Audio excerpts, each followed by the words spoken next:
할렐루야. 우리 주 예수 그리스도의 은총이 함께하기를 주님의 이름으로 축원합니다. 오늘은 종료주일이고 이번 한 주간은 고난주간으로 우리가 지킵니다. 십자가의 주님의 보혈의 은혜를 기억하며 그 은혜의 감격 속에서 한 주간이 이루어질 수 있기를 기대해 봅니다. 예수님의 공생의 초기를 보면요, 어찌 보면 예수님의 인기도는 거의 슈퍼스타급입니다. 왜냐하면 가는 곳마다 대단히 많은 사람들이 몰려들었기 때문입니다. 예를 들어서 오병이어의 기적의 현장을 보더라도 5,000명이나 배불리 먹었어요. 그 정도로 예수님이 가는 곳마다 말 그대로 인산인해를 이루었습니다. 정말 많은 사람들이 주님을 찾았습니다. 그런데 그토록 많은 사람들이 예수님을 찾았지만 그들이 예수님을 찾아오고 그리고 예수님이 가는 곳마다 함께 했던 데에는 각기 나름의 목적이 있었습니다. 예를 들어서 오병이어의 기적을 체험한 사람들은 배고픔을 해결받기 위해서 예수님을 찾았습니다. 생각해 보세요. 물고기 2마리, 보리떡 5수로 자그마치 5,000명이나 배불리 먹고 12광줄이나 남겼으니 사람들이 생각할 거 아니에요? 야, 저 예수와 함께 한다면 평생 굶어 죽을 일은 없겠다. 많은 사람들이 찾아왔어요. 또 어떤 사람들은 소문을 들으니 죽은 자도 살렸다 이 말이죠. 고치지 못하는 질병이 없다는 겁니다. 그래서 불치병이라든가 질병을 치료받기 위해서 예수님을 찾아왔습니다. 그런가 하면 어떤 사람들은 예수님이 가르침이 서기관들도 깜짝 놀랄 정도로 깊이가 있단 말이죠. 그래서 혹시라도 그를 통해 심오한 진리를 깨우치기 위해서 예수님을 찾았습니다. 그런가 하면 어떤 사람들은 예수님의 인기가 너무나 높다 보니까 저 사람이 언젠가는 큰 권력을 거머쥐게 될 것 같은데 그렇게 되면 나도 한 자리를 좀 얻어야 되겠다, 세상적 명예를 얻을 수 있을까 해서 예수님을 찾아온 사람들도 있었습니다. 그러니까 각기 나름의 어떤 기대감을 가지고 예수님을 찾아왔습니다. 그런가 하면 이런저런 소문을 듣고 내 한번 얼굴이라도 한번 봤으면 좋겠다, 어떻게 생긴 사람인지 얼굴이라도 한번 보면 좋겠다 해서 궁금해서 예수님을 찾아온 사람들도 있습니다. 그런데 또 이런 사람들도 있어요. 예수님을 비난하고 공격하기 위해서, 빌미를 찾아내기 위해서 찾아온 사람들도 있었습니다. 왜냐하면 갑자기 그야말로 말 그대로 혜성처럼 나타나가지고 많은 인기를 모으고 있으니까 유대의 지도자들과 기타 사람들이 예수님을 공격하기 위해서, 빌미를 찾기 위해서 예수님을 찾아 나온 사람들도 있었습니다. 그런데 그 모든 사람들의 특징이 뭐냐면 희생적 섬김을 위해서 찾아온 게 아니라 개인의 어떤 유익을 충족받기 위해서 찾아왔다는 사실입니다. 여러분, 사람은요, 사람마다 나름의 어떤 기대감이 있잖아요. 그리고 그 기대감이 크면 클수록 그것에 대한 충족되어짐이 이루어지지 않을 때에 실망감도 정비례합니다. 사람 기대감이 있단 말이죠. 어떤 기대하는 것이 있는데 그 기대하는 것이 이루어지지 않거나 충족되지 않으면 실망감도 크게 되죠.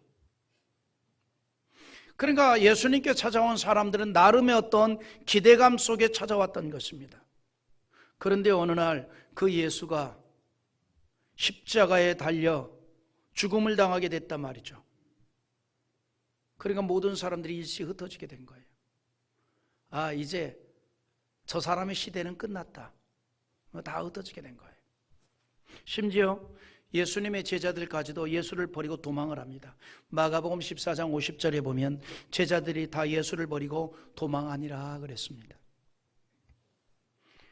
심지어 어떤 사람들은 이 예수님에 대해서 모욕을 하고 조롱까지 합니다. 왜 그랬냐면 기대가 커서 찾아왔는데 보니까 이제 십자가에 달려 죽을 인생이거든요. 그래 예수를 모욕을 하고 조롱을 하죠. 29절 한번 읽어보시기 바랍니다. 지나가는 자들은 자기 머리를 흔들며 예수를 모욕하여 이르되 아하, 성전을 열고 사흘에 짓는 자여. 예수를 향해서 고개를 저리저리 흔들어요. 여러분, 고개 많이 흔들면 대통령 될지 몰라요.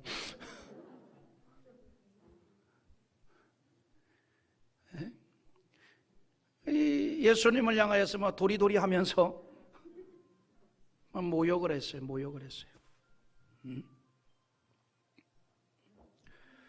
심지어 예수님의 제자들도 그의 곁을 떠났습니다.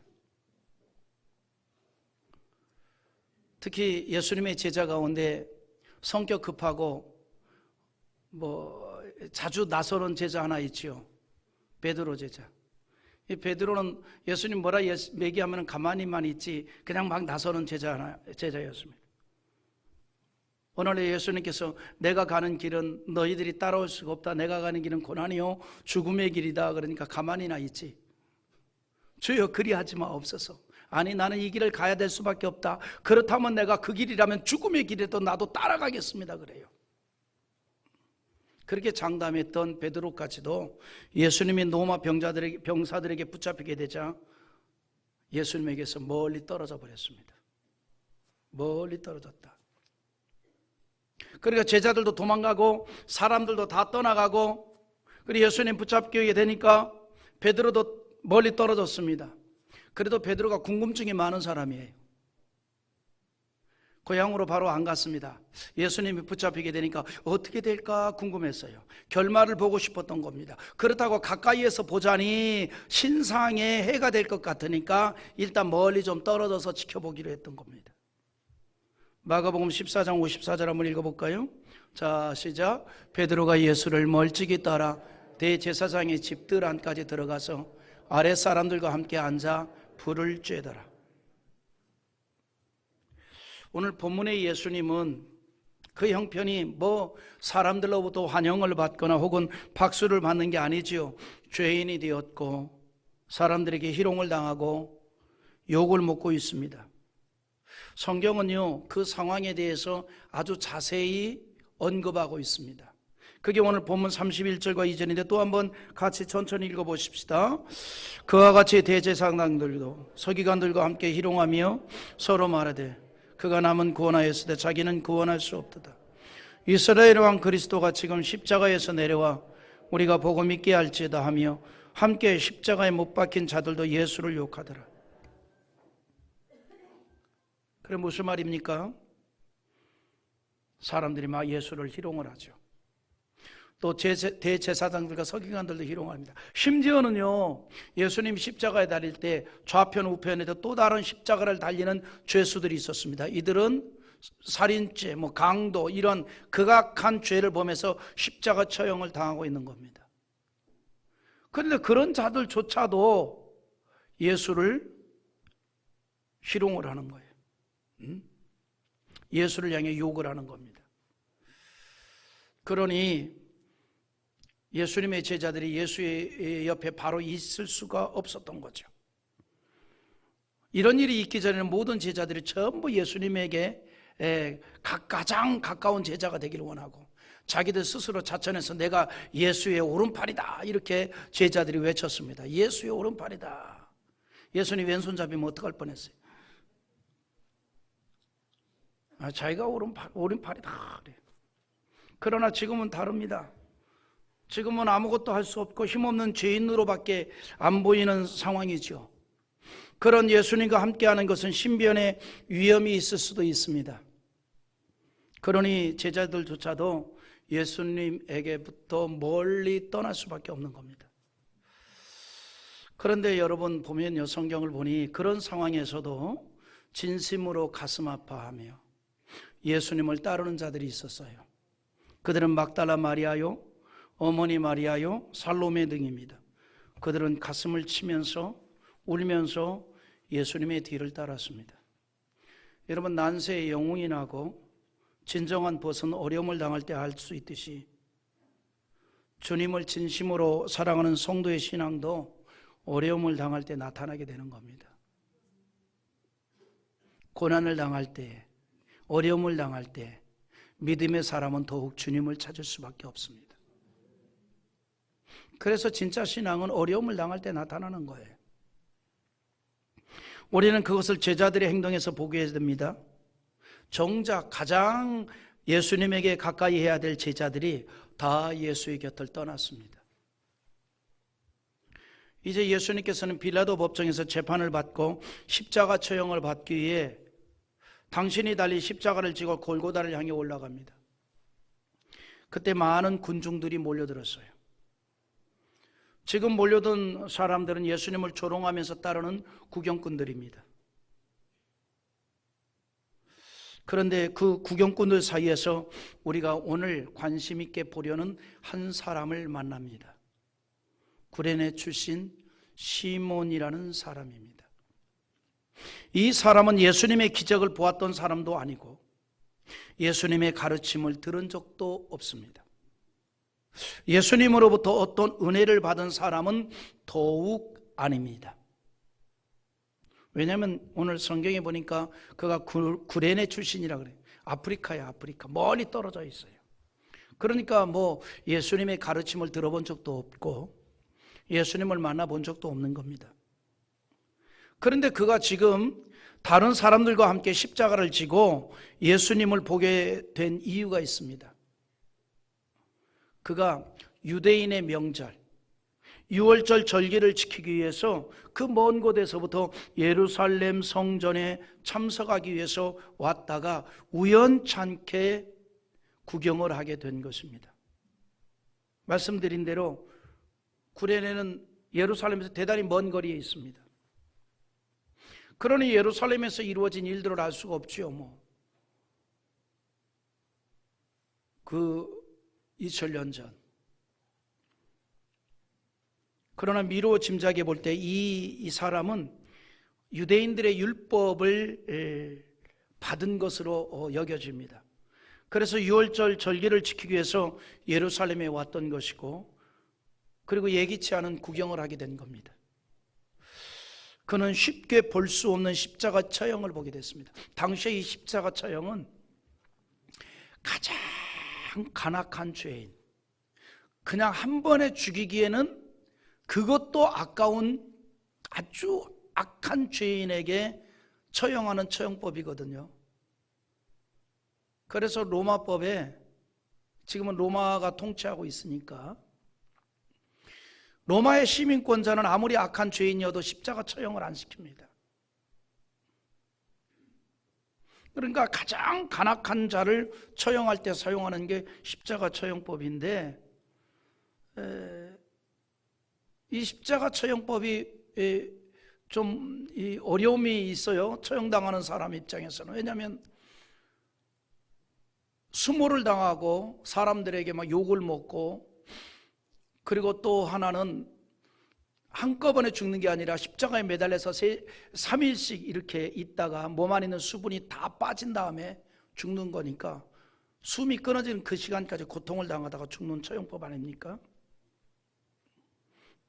또 하나는 재판장에서 십자가 사형이 언도가 되면 준비된 십자가 형틀을 자기가 짊어지고 십자가 형장까지 끌고 가야 되는 거예요. 그래서 예수님도 빌라도 법정에서 사형 언도를 받고 그 당신이 질 십자가를 지고 골고다 언도까지 가는 겁니다. 그런데 우리가 알고 있듯이 본래 이 십자가 형틀은 예수 그리스도를 처형시키려고 만들어 놓은 형틀이 아니고 다른 죄수를 처형시키려고 만들어 놓은 형틀이었습니다. 그런데 예수님께서 이제 그 형틀을 메고 가게 된 거죠. 힘에 겨워하면서 그것을 지고 가는 겁니다. 그런데 힘에 겨워가지고 자주 쓰러지게 되자 로마 병사가, 야, 이 더 이상 저 예수가 저 십자가를 지고 저 골고다까지 사형장까지 갈 수가 없을 것 같다. 그러니 누군가가 대신 저걸 좀 짊어질 사람이 필요한데 누구를 좀 시킬까 하니까, 원래요 사람을 찾을 때는 가장 눈에 띄는 사람 찾습니다. 누가 가장 눈에 띄어요? 앞에 있는 사람이 눈에 띄죠. 근데 바로 앞에 적합한 사람이 눈에 딱 띄는 겁니다. 청년인데 건장해 보여요. 구레네에서 왔어요. 얼굴도 까무잡잡한 것이 힘도 좋을 것 같아요. 그래서 이 병사가 이 사람을 지목을 합니다. 너 나와. 여기 좀 지어라. 그가 바로 시몬입니다. 그러니까 이 시몬은요, 유월절 절기를 지키러 왔다가 전혀 생각지도 못한 십자가를 지게 된 겁니다. 전혀 생각지도 못한. 21절 한번 읽어볼까요? 같이 봅니다. 마침 알렉산더와 루포의 아버지인 구레네 사람 시몬이 시골로부터 와서 지나가는데 그들이 그를 억지로 같이 가게 하여 예수의 십자가를 지고, 그러니까 6월절 절기를 지키기 위해서 예루살렘에 왔다가 십자가 처형하는 것을 구경하게 된 시몬은 정말 예기치 않게 생각지도 않았던 십자가를 지게 된 겁니다. 말씀드린 대로 당시 십자가 처형은 가장 악한 범죄자를 처형할 때 사용하는 이 처형법이기 때문에 가장 수치가 되는 처형입니다. 그런데 그 십자가를 뜬금없이 지게 됐다 이 말이죠. 뜬금없이. 아마 속으로 그랬을 거예요. 참 재수없다. 아니 왜 내가 이걸 짊어져야 돼? 그런데 여러분, 구레네 시몬이 왜 그 십자가를 졌을까요? 이유는 간단합니다. 뭐 복잡할 거 하나도 없어요. 십자가를 지고 가신 예수님에게 가장 가까이 서 있었기 때문에요. 가장 가까이 서 있었기 때문에. 만약에 멀찍이서 구경을 했다면 로마 병사들이 그에게 십자가를 지라 하지 않았을 겁니다. 그런데 그는 사람들 맨 앞에서 구경을 했어요. 십자가를 지고 가는 예수와 가장 가까이에 있었던 겁니다. 여러분, 우리 이 원리가요, 우리의 신앙에 그대로 적용이 됩니다. 이 사람은 십자가를 지고 가는 예수와 가장 가까이에 있었기 때문에 십자가를 졌는데, 그것이 십자가를 질 당시만 해도 속으로 그랬을까? 참 재수없었다. 내가 왜 이런 수치스러운 걸 짊어지고 가야 되는가?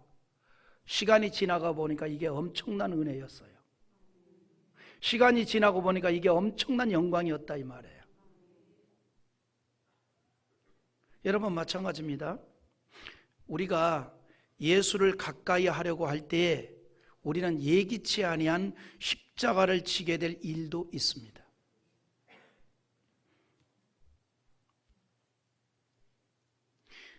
그 십자가를 지고자 하는 마음이 없었는데 져야만 할 때가 있다 이 말입니다. 이게 우리에게 되는 귀한 말씀이에요. 내가 정말 예수를 가까이 하려면 예기치 아니하는 십자가를 질 수도 있다는 걸 잊지 말아야 합니다. 그러나 그것이 힘이 들고 어려움이 있을지라도 영광이 된다는 사실이에요. 영광이 된다는 겁니다. 예수님께서요, 그것을 이미 말씀하고 있습니다. 예수를 따르려는 자들에 대해서 자기 십자가를 지라 그래요. 마가복음 8장 34절에 무리와 제자들을 불러 이르되 누구든지 나를 따라오려거든 자기를 부인하고 자기의 십자가를 지고 나를 따를 것이니라 그랬습니다.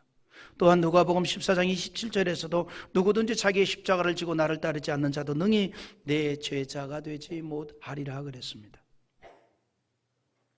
우리가 예수를 믿고 정말 예수를 중심으로 주님과 가까이 하며 신앙으로 살 때에 내가 감당해야 할 십자가가 있다는 사실입니다. 무슨 말이냐면 오로지 신앙 때문에 짊어져야 할 것들이 있는 법입니다. 여러분, 우리의 구원은요, 전적인 하나님의 은혜였습니다. 그러나 구원받은 성도가 그리스도인으로 살아가는 길은 십자가를 져야 하는 고난도 있다는 거예요. 그러나 그 고난은 영광을 향해 가는 통로입니다. 고난을 통과하지 않고는 영광이 주어지지 않기 때문입니다. 천국의 영광은 고난의 길을 기쁨으로 가는 사람이 누리게 될 것입니다. 신앙이란 뭘까요? 신앙은요, 나는 길이요 진리요 생명이라 말씀하신 예수님을 따라가는 것입니다. 그리고 고난을 겪을지라도 인내하면서 내가 져야 할 십자가를 지고 주님을 따르는 겁니다. 여러분, 우리가 기독교인으로 산다는 게 뭘까요? 기독교인으로 산다는 것은 다른 거 아닙니다. 예수를 따르는 걸 말하는 거예요. 그러니까 내가 기독교인으로 산다는 말과 예수를 따른다는 말은 동의어입니다. 기독교인으로 산다는 말이 뭘까? 복잡하지 않습니다. 그냥 십자가에 달리신 그 예수를 따라가는 것, 닮아가는 것, 그가 디뎠던 발자국을 그대로 밟고 가는 것, 이것이 바로 기독교인으로 살아가는 일입니다. 그래서 기독교인으로 산다는 것은 예수를 따르는 거예요. 그런데 예수를 어떻게 따르느냐라고 하는 게 중요합니다. 가까이에서 따르는 자들이 있는가 하면 멀찍이 따르는 자들도 있습니다. 멀찍이. 그런 분들이 있잖아요. 그 예수 안 믿는 가족들이 예수 믿는 가족에게 이렇게 말하죠. 교회는 다니되 미치지는 말아라. 다니는 건 괜찮아. 그러나 그 미친 듯이 다니면 안 된다. 적당히 다녀라. 이걸 오늘에 있는 말씀과 얘기하면 그런 거예요. 그리스도인으로 살되 좀 멀찍이 떨어져서 예수를 따르는 자가 되라는 거예요. 그러나 성경은 그렇게 말하지 않습니다. 기왕이면 가까이 따르는 자 되라. 멀찍이 따르지 말고 가까이 따르는 자가 되라. 오늘 여러분 귀향이면 가까이에서 예수를 따르기를 힘쓰는 자 되기를 원합니다. 그럴 때 그것이 생각지 못한 영광이 되는 거예요. 하나님의 관심을 받는 인생이 되고 은총과 축복을 받는 삶이 되어진다는 겁니다. 예수님이 지셨던 십자가를 대신 짊어진 시몬에게서 우리는 그것을 보게 됩니다. 그는요, 말씀드린 대로 예수님에 대해서 전혀 알지 못했던 사람이에요. 예수님에 대해서 전혀 알지 못했던 사람입니다. 그런데 그가 예수님이 지셨던 십자가를 지게 되었습니다. 인류 구원의 대속의 제물이 되는 그 위대한 십자가를 지는 일을 그가 일부분 감당을 했습니다. 그리고 그가 축복받는 인생이 되었습니다. 성경은요, 그리스도의 고난에 동참한 사람에게 영광과 축복을 약속합니다. 그래서 베드로전서 4장 13절에 이런 말씀을 하는데 같이 읽어봅니다. 오히려 너희가 그리스도의 고난에 참여하는 것으로 즐거워하라. 이는 그의 영광을 나타내실 때에 너희로 즐거워하고 기뻐하게 하려 함이라. 믿으면 아멘 합시다. 하나님의 보상 원리란 게 있습니다. 십자가를 지는 자에게 그대로 이루어진다는 거예요. 하나님의 은혜와 축복이. 구레네 시몬이 짊어진 십자가는 예수님의 고난에 동참한 일이 되었습니다. 그 일로 인하여 시몬은요, 명예로운 이름으로 남게 된 사람이 됩니다. 시몬만이 아니라 그의 가족들에게까지, 후손들에게까지 하나님의 은혜의 물결이 흘러 내려갔습니다. 당시에는 십자가를 지는 일이 수치가 되고 고통이 되었지만, 그러나 그는 인류 구원을 이루시는 예수님의 대속 사역을 위한 십자가를 짊어지는 영광스러운 일을 하게 되었다는 것입니다. 그는 전혀 생각지도 못한 일을 하였지만 그것이 그에게는 엄청난 영광이 되었습니다. 구레네 시몬은 만약에 그 사람이 십자가를 지지 않았다면 그 사람이 예루살렘에 온 목적이 뭐지요? 유월절 절기를 지키러 왔어요. 그러다가 예루살렘 성 한 길가에서 십자가를 지고 가는 죄인의 행렬을 보게 되었고요. 그가 만약에 그 십자가를 지지 않았다면 어디 사형장까지, 골고다 언덕까지 따라가지 않았을 거예요. 그리고 그냥 유월절 절기를 성전 안에서 지키고 자기 고향으로 돌아갔겠죠. 그런데 그는 십자가를 질 수밖에 없었고, 그러니까 어디까지 따라갔어요? 골고다 언덕까지 따라가게 된 거예요. 그리고 처형하는 장면까지 보게 된 거죠. 그리고 그러면서 그가 예수에 대해서 알게 되는 거죠. 전혀 예수에 대해서 들어보지도 못했던 사람이 예수에 대해서 알게 되었다 이 말입니다. 그리고 후에 시몬이 예수 그리스도의 십자가의 비밀을 깨닫게 된 거예요. 그리고 그는 예수 그리스도의 십자가의 은혜에 감격하여 완전히 달라진 인생이 되었습니다. 십자가의 복음을 전하여 사는 초대교회의 훌륭한 지도자가 됩니다. 십자가를 지게 된 시몬은 그 이후 구원의 은총에 대한 감사로 가득하게 되었고, 집에 돌아와서 자기 가족에게 그리스도를 증거합니다. 생명의 빛을 나누어 주었습니다. 그리하여 시몬의 가족들이 초대교회에 알려진 신앙의 가정이 됩니다. 세월이 흘렀습니다. 사도 바울이 안디옥에서 복음을 전할 때에 니게르라 하는 시몬이 나오는데, 그가 바로 예수의 십자가를 지었던 시몬입니다. 우리 사도행전 13장 1절 한번 읽어볼까요? 같이 봅니다. 자, 시작. 안디옥 교회에 선지자들과 교사들이 있으니 곧 바나바, 니게르라는 시몬과 구레네 사람 루기오와 분봉한 헤롯의 젖동생 마나엔과 및 사울이라. 후에 시몬은요, 바울의 선교 사역에 크게 쓰임받는 인물이 되었습니다. 특히 시몬의 아들인 알렉산더와 루포는 주님에게 헌신하여 세계의 길목인 로마에서 복음을 전파한 일꾼이 되었습니다. 그들 역시 바울을 도와서 복음을 전하는 전도자가 되었고, 그러니까 이 말이 무슨 말인가 하니, 시몬도 후에 바울의 사역을 크게 돕는 자가 되었고, 초대교회의 지도자가 되었고, 그의 자녀들까지도 같이 바울의 사역에 동참하는 자가 되었습니다. 또 자녀만이 아닙니다. 그의 부인까지도 바울의 사역에 크게 협력자가 되었습니다. 우리 21절에 보면 마침 알렉산더와 루포의 아버지인 구레네 사람 시몬이라고 나오죠. 여기 누구가 나요? 루포가 나옵니다. 루포가 누군가 하니 바로 시몬의 아들입니다. 그래 로마서 16장 13절에 보면 이런 말씀이 나와요. 주 안에서 택하심을 입은 루포와 그의 어머니에게 문안하라. 그의 어머니는 곧 내 어머니니라. 그러니까 루포는 시몬의 아들이고, 그 다음에 루포의 어머니는 누구예요? 시몬의 부인이에요. 근데 바울이 시몬의 부인에 대해서 뭐라고 표현하는 거 아니? 그런 나의 어머니다. 그러니까 이 말이 무슨 말인가 하니, 시몬의 아들 루포가 마가복음이나 바울 서신에 기록되는데 바울로부터 문안을 받을 만한 인물이 될 정도로 신약 교회에 크게 이바지한 인물이 되었습니다. 그런데 그러한 이 시몬의 아들들뿐만 아니라 시몬의 아내도 바울이 자기의 어머니라고 칭찬할 정도로 신앙적으로 크게 존경받는 인물이 되었다는 거예요. 이런 사건의 시작이 어디서부터? 예기치 않게 예수의 십자가를 지게 된 것에서부터 시작이었다는 거예요. 예기치 않게, 어쩌다 예기치 않게 생각지도 못한 십자가를 지게 된 것이 시몬과 그의 자녀들과 그의 가정에 영광이 되었다는 거예요.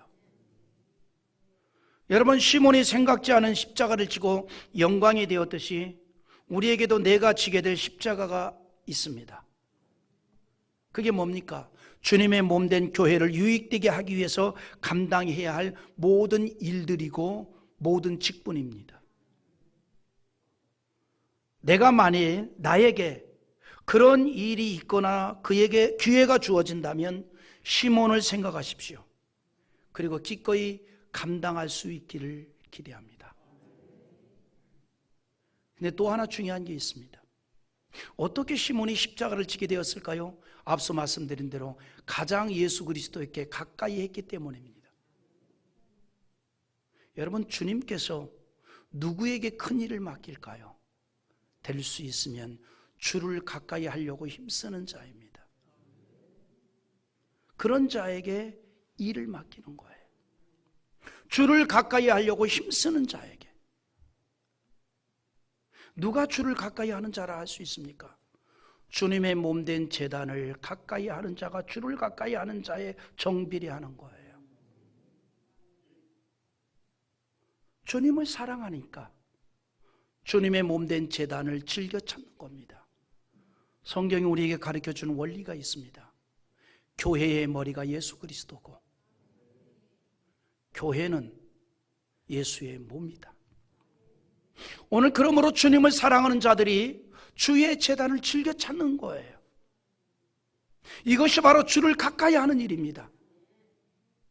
그런 자가 뜻하지 않게 십자가를 지게 될 수 있고 그것이 바로 그에게는 영광이 될 수 있다는 것이죠. 오늘 여러분 이 말씀을 통해서 우리가 기억할 것은 우리가 주님의 보혈의 은혜로 하나님의 자녀 되었고 구원함을 얻은 자 되었습니다. 주님을 사랑하는 자 됩시다. 그것은 바로 주님을 즐겨 찾는 거예요. 주께 가까이 하는 거예요. 주의 제단을 즐겨 나오는 겁니다.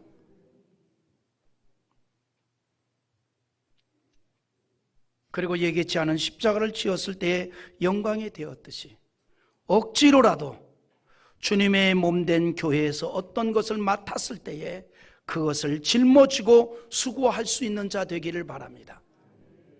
나와 나의 가정에 하나님의 은총이 내리게 될 것이고 생각지 못한 영광이 되고 하나님의 복을 받게 되는 인생이 되어질 줄 믿습니다.